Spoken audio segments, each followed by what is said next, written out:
Hello friends, welcome to शिक्षक prep. तो friends, BPSC TRE 3.0 से रिलेटेड लेटेस्ट इन्फॉर्मेशन है फ्रेंड्स, आप सभी के लिए ऑफिशियल इन्फॉर्मेशन है। सबसे पहले हम बात करेंगे, आपने देखा होगा न्यूज़पेपर पर आपकी एग्जामिनेशन डेट आ चुकी थी और फाइनली आपकी एग्जाम डेट पर मुहर लग चुकी है। जी हाँ, साथ ही साथ फ्रेंड्स यहाँ पर एग्जामिनेशन सेंटर की हम बात करेंगे क्योंकि आपके एग्जामिनेशन सेंटर अब चेंज हो चुके हैं और साथ में यहाँ पर आप जानते ही हैं आपके आवेदन भी दोबारा स्टार्ट हो चुके हैं। आज से आप अपना आवेदन दोबारा से कर सकते हैं 10 जून तक ऑफिशियल वेबसाइट पर जाकर आप लोग फॉर्म फिलअप कर पाएंगे। साथ ही साथ फ्रेंड्स यहाँ पर अगर हम बात करें, कुछ कैंडिडेट्स ऐसे हैं जिन्हें बाहर किया जा रहा है। जी हाँ, वो कौन से कैंडिडेट हैं और कौन एग्जाम नहीं दे पाएंगे उसको लेकर भी हम बात करते हैं। तो चलिए सारी चीज़ों पर हम डिटेल में 1 बाय 1 बात कर लेते हैं। सबसे पहले हम ये इन्फॉर्मेशन देख लेते हैं फ्रेंड्स, जहाँ से आपको ये क्लियर होगा कि टीआरई 1 और टीआरई 2 में जो कैंडिडेट सेलेक्ट हुए थे ना, फर्जी डोमिसाइल बना करके या फिर अदर स्टेट के थे और सीटेट में 90 से कम मार्क्स थे, तो उन्हें अब बाहर किया जा रहा है। आपने देखा था काफ़ी सारे डिस्ट्रिक्ट की लिस्ट आई थी और अभी फिर से ये लिस्ट आपकी जारी हो चुकी है। तो चलिए देख लेते हैं क्या है डिटेल में। नियुक्त सभी शिक्षकों के आवासीय प्रमाण पत्रों का होगा वेरिफिकेशन। ठीक है, गलत तरीके से मिला आरक्षण का लाभ, ये बात हो रही है बिहार से अदर स्टेट के जो कैंडिडेट हैं उनकी। तो देखिए, बीपीएससी शिक्षक भर्ती टीआरई 1 और टीआरई 2 से नियुक्त सभी शिक्षकों के आवासीय प्रमाण पत्रों की जांच अब शुरू हो चुकी है। इसकी तैयारी शुरू कर दी गई है। शिक्षा विभाग अपने स्तर से आवासीय प्रमाण पत्रों की जांच करेगा।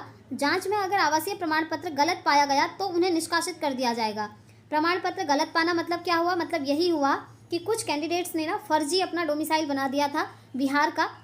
वो इसलिए क्योंकि अगर आप बिहार के निवासी होते हैं, बिहार का आपका डोमिसाइल होता है तो आपको आरक्षण मिलेगा। तो आरक्षण के लिए उन्होंने ये काम किया था। अब उनको यहाँ से निष्कासित कर दिया जाएगा क्योंकि जांच स्टार्ट हो चुकी है और गलत साक्ष्य देने के आरोप में केस भी दर्ज किया जाएगा। और अगर आपने गलत प्रूफ दिया है ना, फर्जी डॉक्यूमेंट है, तो उस केस में क्या होगा, आपके ऊपर केस दर्ज किया जाएगा। ये इन्फॉर्मेशन आ चुकी है। गौरतलब है कि विभिन्न शिक्षक संगठनों ने इस संबंध में शिक्षा विभाग से शिकायत भी की। शिक्षक संगठनों का आरोप है कि राज्य के बाहरी लोग भी गलत आवासीय प्रमाण पत्र बनाकर टीआरई 1 और टीआरई 2 में आरक्षण का लाभ लेकर नौकरी प्राप्त किए हैं। वही चीज़ यहाँ पर लिखी है जो अभी मैं आपसे कह रही थी। ठीक है, इस तरह के कई सबूत शिक्षा विभाग को सौंप दिए गए हैं। इन सभी पहलुओं को ध्यान में रखते हुए विभिन्न जिलों के जिला शिक्षा पदाधिकारी को आवासीय प्रमाण पत्र के वेरिफिकेशन का आदेश जल्द जारी कर दिया जाएगा। इसके साथ इस संबंध में टेक्निकल टीम की भी मदद ली जा रही है। इस संबंध में टेक्निकल टीम से आवासीय प्रमाण पत्र के वेरिफिकेशन के संबंध में प्लान तैयार करने को कहा गया है। ठीक है, अब जो भी कैंडिडेट ऐसे फर्जी तरीके से सेलेक्ट हुए थे ना, अब वो एक भी वहाँ पर इस तरीके से सेलेक्ट नहीं हो पाएंगे। अब उन सबको फ्रेंड्स यहाँ से बाहर किया जा रहा है।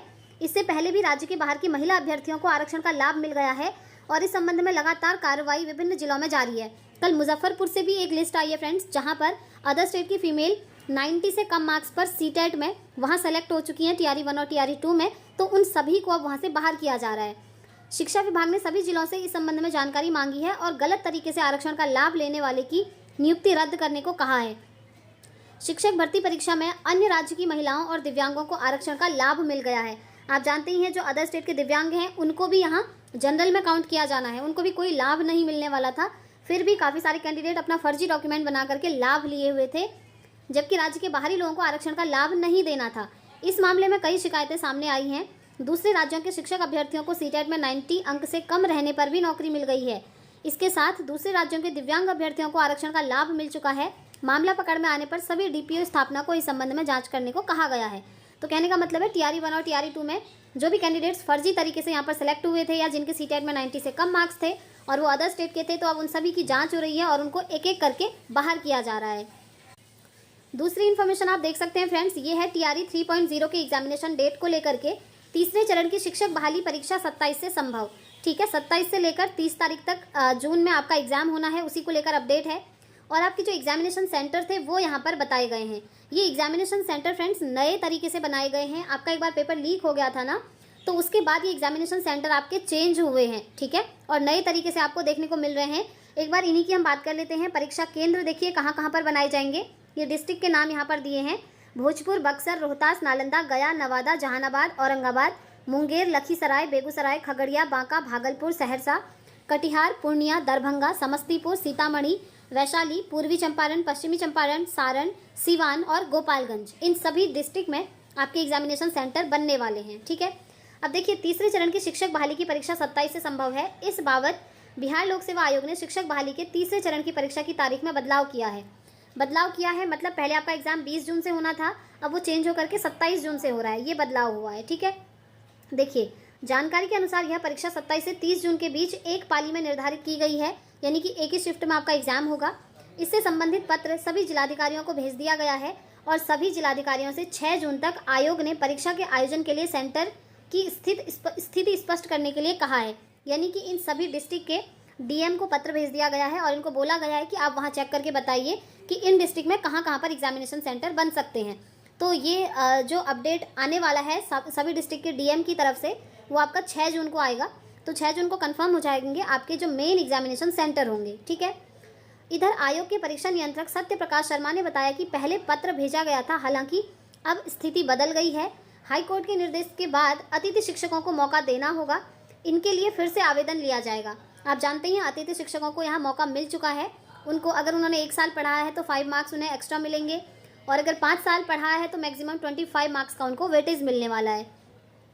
अतिथि शिक्षकों को क्या वेटेज देना है, इससे संबंधित शिक्षा विभाग ने, ये सब मैंने आपको पहले ही बता दिया था। ठीक है, वही सब यहाँ पर दिया है। जो इम्पोर्टेंट है वो हम देखेंगे। तीसरे चरण के तहत कितने पदों पर नियुक्ति आई है, आप जानते हैं 87,774, जो कि यहाँ पर मेंशन की गई है। ठीक है, ये TRE 3 की ही बात हो रही है। नेक्स्ट हम बात कर लेते हैं फ्रेंड्स, ये देखिए बीपीएससी 1 दर्जन शिक्षकों की जाएगी नौकरी। अब ये कौन शिक्षक हैं? ये वही शिक्षक हैं जो बिहार में अलग अलग डिस्ट्रिक्ट में सेलेक्ट हुए थे TRE 1 और TRE 2 में। बिहार से बाहर के कैंडिडेट थे, CTET में 90 से कम मार्क्स थे, फिर भी सेलेक्ट हो गए। और कुछ कैंडिडेट्स ऐसे भी थे अदर स्टेट के जो आरक्षण का लाभ लेकर बिहार में सेलेक्ट हो चुके हैं शिक्षक भर्ती में। तो उन सभी को अब एक एक करके बाहर किया जा रहा है। उससे रिलेटेड आपको हर एक न्यूज़पेपर में आज इन्फॉर्मेशन मिल ही जाएगी फ्रेंड्स, क्योंकि ये काम ना बहुत तेज़ी से हो रहा है और काफ़ी सारे कैंडिडेट्स, आपने देखा था 42 कैंडिडेट हमको दरभंगा से मिले थे, और अभी रिसेंटली आपके मुजफ्फरपुर से भी लिस्ट आई है, उससे पहले आपकी कटिहार से लिस्ट आई थी। तो मतलब मोस्टली कैंडिडेट्स ना अदर स्टेट के जो सेलेक्ट हुए हैं वो इसी तरीके से हुए हैं, या तो उनका फर्जी डोमिसाइल बनाया है उन्होंने बिहार का, या फिर उनको आरक्षण मिल चुका है, या फिर अदर स्टेट के हैं और CTET में 90 से कम मार्क्स हैं, फिर भी यहाँ उनका सिलेक्शन हो चुका है। तो अब इन सभी की एक एक करके छंटनी हो रही है फ्रेंड्स। ये इन्फॉर्मेशन आपको बतानी इसलिए ज़रूरी है कि TRE 3 में आप लोग तभी एग्ज़ाम देने जाइएगा जब आप लोगों के पास ये चीज़ें ना हो। मतलब ऐसा नहीं होना चाहिए कि आप अदर स्टेट के हैं, CTET में 90 से कम मार्क्स हैं और आप TRE 3 देने जा रहे हैं, कोई फ़ायदा नहीं होगा फ्रेंड्स। ठीक है, अब तो हाईकोर्ट का ऑर्डर भी आ चुका है, जो कि मैंने आपको दिखाया भी था। तो इन चीज़ों से आप बच के रहिएगा। अब देखिए नेक्स्ट अपडेट की हम बात करते हैं। यहाँ पर दोबारा से जिनके लिए जिन्हें रजिस्ट्रेशन करना है अपना, यानी कि जो दोबारा से आवेदन कर सकते हैं, वो कौन से कैंडिडेट हैं उनकी हम बात करते हैं। वो हैं फ्रेंड्स आपके गेस्ट टीचर, यानी कि अतिथि शिक्षक। अतिथि शिक्षकों के लिए पोर्टल दोबारा से ओपन करा गया है और वो आज से लेकर 10 जून तक आवेदन कर सकते हैं। तो अगर आप भी अतिथि शिक्षक हैं, 1 साल हो चुका है आपको पढ़ाते हुए या फिर 5 साल हो चुके हैं, तो आप फॉर्म ज़रूर फिलअप करें, क्योंकि आपको ना यहाँ पर 5 से लेकर 25 नंबर तक का वेटेज मिलेगा। आप ये मानकर चलिए फ्री के नंबर हैं आपके, क्योंकि आप एज अ गेस्ट टीचर अभी पढ़ा रहे हैं। ठीक है, तो देखिए यहाँ पर क्या इन्फॉर्मेशन है। विद्यालय अध्यापक नियुक्ति प्रतियोगिता पुनर्परीक्षा का मामला, हाईकोर्ट के निर्णय के आलोक में मिला मौका, 27 से परीक्षा होगी।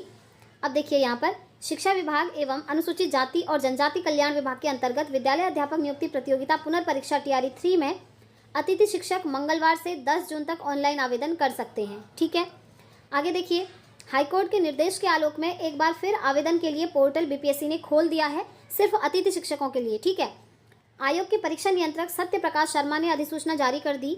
बताया गया है कि हाईकोर्ट के आदेश के आलोक में उच्च माध्यमिक शिक्षक पद पर नियुक्ति के लिए प्रत्येक वर्ष की सेवा अवधि के लिए 5 अंक अधिभार देते हुए अधिकतम 25 अंक अधिभार दिया जाना है। वही जो मैंने आपको समझाया, और ध्यान रखिएगा ये सिर्फ उच्च माध्यमिक के लिए है, 11-12 के लिए है। ठीक है, अगर आप एज अ गेस्ट टीचर 11-12 में पढ़ा रहे हैं तभी आपको ये लाभ मिलेगा, प्राइमरी में नहीं मिल रहा है, ये चीज़ ध्यान रखना है। उक्त अधिभार अतिथि शिक्षक के नियुक्ति पत्र एवं संबंधित जिला शिक्षा पदाधिकारी की ओर से निर्गत अनुभव प्रमाण पत्र के आधार पर देय होगा। तो जो गेस्ट टीचर हैं उनके पास अपना अनुभव प्रमाण पत्र भी होना चाहिए। आप लोग अपना एक्सपीरियंस सर्टिफिकेट बना लीजिएगा, तब जाकर आपको यहाँ लाभ मिलेगा, क्योंकि बीपीएससी को कोई प्रूफ चाहिए ना कि आपने एज अ गेस्ट टीचर 1 साल 2 साल 3 साल जितने भी साल आपने पढ़ाया है, तो प्रूफ के लिए आपके पास अपना एक्सपीरियंस जो डॉक्यूमेंट है वो होना चाहिए। शिक्षा विभाग के 31 मई के पत्र के आलोक में देखिए कौन कौन से सब्जेक्ट के लिए है गेस्ट टीचर्स के लिए, सब्जेक्ट के नेम भी देख लीजिए। अंग्रेजी, गणित, भौतिकी, रसायन शास्त्र, प्राणी शास्त्र एवं वनस्पति शास्त्र में नियुक्त अतिथि शिक्षक जो विद्यालय अध्यापक के वर्ग 11 से 12वीं। देखिए अभी जो मैंने आपको बोला ना 11 12 11 12, तो 11 से 12 में नियुक्ति के लिए अर्हता रखते हो उनसे आवेदन लिया जाना है। सिर्फ 11 12 की बात हो रही है। अभ्यर्थी देंगे अनुभव प्रमाण पत्र। देखिए आयोग के अनुसार वैसे अतिथि शिक्षक जो पूर्व में आवेदन कर चुके हैं वह 4 से 10 जून के बीच यूजर नेम और पासवर्ड का उपयोग करते हुए अपना अनुभव डिटेल वहां डाल सकते हैं। इसके लिए लॉगिन में ये सब मैंने आपको कल दिखाया था जब ऑफिशियल नोटिस आया था कि किस तरीके से आप वहां पर जाएंगे और अपनी डिटेल फिल करेंगे, ठीक है। और जो अतिथि शिक्षक अभी तक आवेदन किए ही नहीं है उन्हें नए तरीके से आवेदन करना होगा, यानी कि पूरा फॉर्म फिलअप करना होगा। और जो ऑलरेडी फॉर्म फिलअप कर चुके हैं और वो गेस्ट टीचर हैं, तो गेस्ट टीचर का लाभ लेने के लिए वो सिर्फ अपना जो एक्सपीरियंस सर्टिफिकेट है, अनुभव प्रमाण पत्र है, ये देखिए अनुभव का डिटेल वो आपको वहाँ पर डालना होगा। तो ये बात है अतिथि शिक्षकों के लिए। और डीएम को लिखा गया है पत्र, ये वही है 26 जिलों को डीएम को जो है पत्र लिख दिया गया है एग्जामिनेशन सेंटर को लेकर। और 6 जून को ये क्लियर हो जाएगा कि आपके मेन एग्जामिनेशन सेंटर यानी कि कौन से स्कूल या इंस्टीट्यूट कॉलेज में आपका एग्जाम होगा वो कंफर्म हो जाएगा 6 जून को। तो आज के लिए यही छोटी सी अपडेट थी फ्रेंड्स। बाकी जो भी अपडेट्स आएगी ऑफिशियल आपको यहाँ से बता दिया जाएगा। इसलिए अगर आप चैनल पर पहली बार आए हैं फ्रेंड्स तो चैनल को ज़रूर सब्सक्राइब कर लें, क्योंकि यहाँ पर आपको हर एक शिक्षक भर्ती की अपडेट सबसे पहले और ऑथेंटिक मिलती है। साथ में हमारी क्लासेस भी होती हैं, अगर आप लोग चाहें तो इवनिंग में हमारी क्लासेस के साथ जुड़ सकते हैं। तो इस वीडियो में इतना ही रखते हैं फ्रेंड्स, मिलेंगे नेक्स्ट वीडियो में। Thanks for watching.